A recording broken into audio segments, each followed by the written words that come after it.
кыргыз интеллигенциясынын атынан кайрылуу келип атат. Бул кайрылуу өтө жүйөлүү кайрылуу.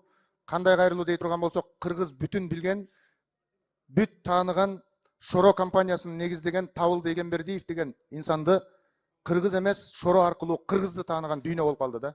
Ошол Табылды Эгембердиев Шоро компаниясын негиздеп, супароэтнографиялык комплексин түзүп, ошол модельди, салттык модельди Кыргызстандын бардык тармагына жайылта билген инсанга эмгек баатыры наамын ыйгарып койсок, бул эң туура болот деп ойлойм.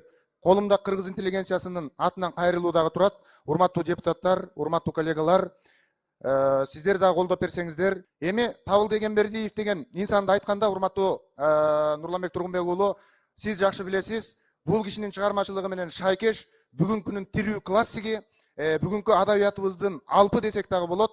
Шайлообек Дүйшеев деген бир кездеги кайдыгерлик, арабадагы ыр, бүгүнкү агындылар деген чыгармаларды жазган, Шайлообек деген чыгармаларды жазган Шайлообек Дүйшеев кыргыз адабиятынын бүгүнкү тирүү классигине дагы ушул Табылды Эгембердиев агайыбыз менен бирге эмгек баатырын берип койсок, адабияттагы анын салган чыйыры жана көтөргөн эмгеги өтө чоң. Шайлообек Дүйшеев менен Табылды Эгембердиевке эмгек баатырын берүү боюнча урматтуу Алмаз Акымжанович ушул кайрылууну тапшырып коелу, колдоп бересиздер деп ишенебиз. Рахмат сиздерге.